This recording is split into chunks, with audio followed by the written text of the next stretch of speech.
8 hours from now, I hope to be looking at what's going to be our tow vehicle for our Airstream. This vehicle's over 800 miles away. It's in Massachusetts.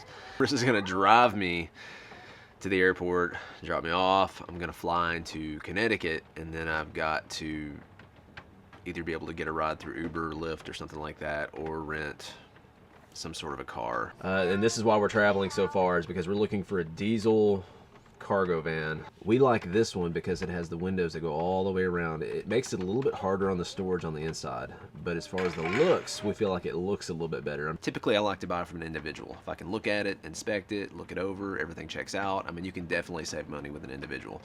But like 95, 99% of these vans, not that there's that many to start with, are at dealers. But this is still a pretty good deal on this van. Daddy's gonna go ride on an airplane today. Right. He's gonna be in a car, then an airplane, and then hopefully a van. And then he's gonna come home and see you. Is that gonna be okay?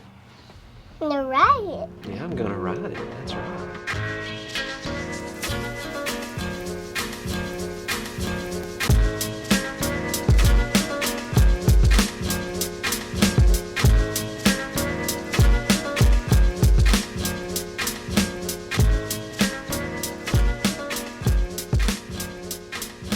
So the weather has worried us just a little bit, but we checked the flight status and looks like he's good to go. So Not a lot of room for error because I'm getting there just a little bit before the place closes that has the van, and then I've got a 1 hour layover, so anything that goes wrong between those two times, I'd probably end up staying overnight, which I don't want to do.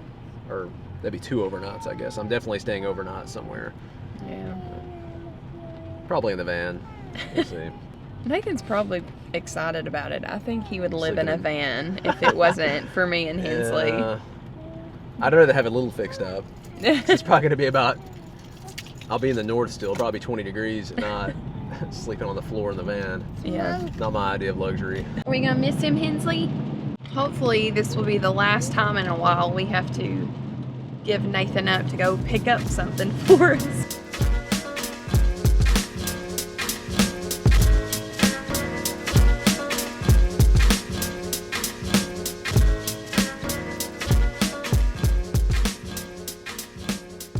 You ready to go? Let's do it.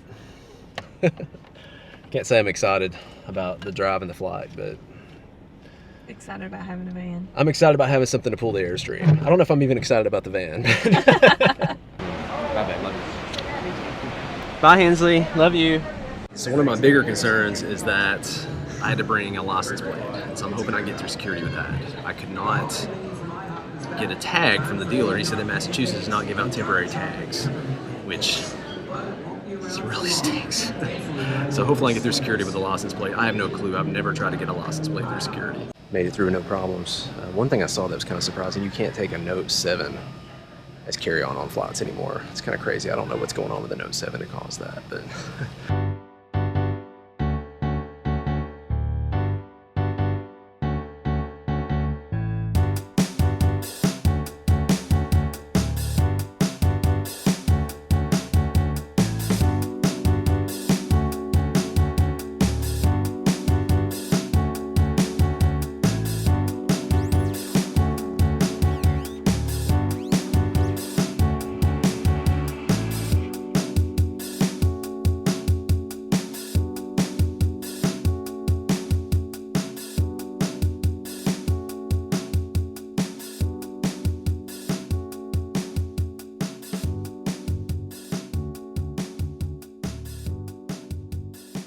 probably wondering what I'm doing in a hotel room. It's been like a hectic hour. I couldn't even film. I was supposed to be at the car dealership at a certain time, pretty much right when they were closing, because that's just how the flight schedule worked out. So I had to find a way to get from the airport in Connecticut to New Hampshire, and there were no car rental places that had anything available other than things that were like 120 bucks. And it's a 30-minute drive. Like, I couldn't make myself pay 120 bucks for a car to go 30 minutes.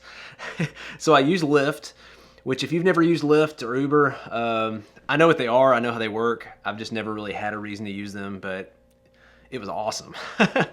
And I know if you've used it all the time, it's probably funny to you to hear that. But if you're ever in a situation where you need something, instead of a taxi, instead of renting a car, check out Uber and Lyft first. Instead of 120 bucks for a car, it was 30 bucks for somebody to come and pick me up. Within 3 minutes, somebody was there at the airport to pick me up. So I didn't even have time to vlog what was going on. Pretty much by the time I typed it in and put my card number in, he was there picking me up. So within 30 minutes, I was at the car dealership. I made it by the time I was supposed to be there at 4 o'clock, walked in, and they were like, "What are you doing here?" And so I'm like, "I just came all the way from Tennessee to buy the van that you told me you would have ready." Turns out he thought that I was coming tomorrow, which we'd been texting, so I could show him that we agreed that I was going to be here today. So he knew he was wrong. And so they don't have the van ready because he was servicing the van, checking out all the lines, checking out everything on the van. And he said an EGR valve was going out on it. And so they're replacing that, hoping to have that ready by tomorrow morning. They are paying for me to stay in a hotel room tonight, but that was not the plan. The plan was to hit the road tonight and get, 5 or so hours under my belt so that tomorrow wouldn't be a crazy 15-hour day. But now tomorrow, if I want to get back in one day, it's going to be a crazy 15-plus hour day. So I just don't know. I've never driven that much by myself in one day, and I just don't see it happening. So chances are it's going to take me an extra day to get home now. It kind of is what it is. I mean, you got so many different things moving around for this to happen. There's a chance that something like this could happen. So here I am in a hotel room again. It is a little bit nicer than the last time what me and Scott had, at least. I don't stay in hotels a lot. This reminds me of why I don't. I really miss my RV right now.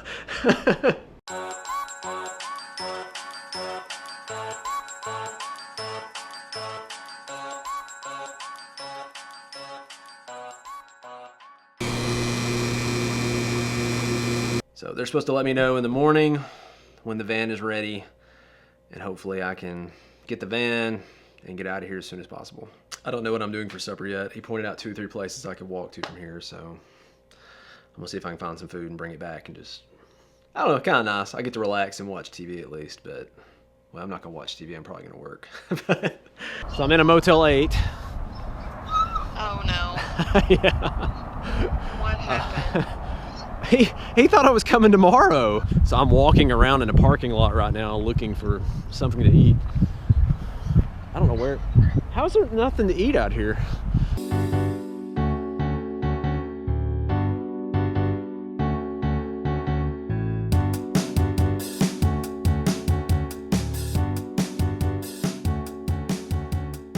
The dealer said the karaoke bar and the Thai place were the 2 best places to get food within walking distance of the Motel 8. So I'm not feeling like karaoke tonight. So went with Pad Thai. I'm gonna eat that, get to work. Hopefully tomorrow things will work out and I'll be able to hit the road. Call it a night. Catch you guys later.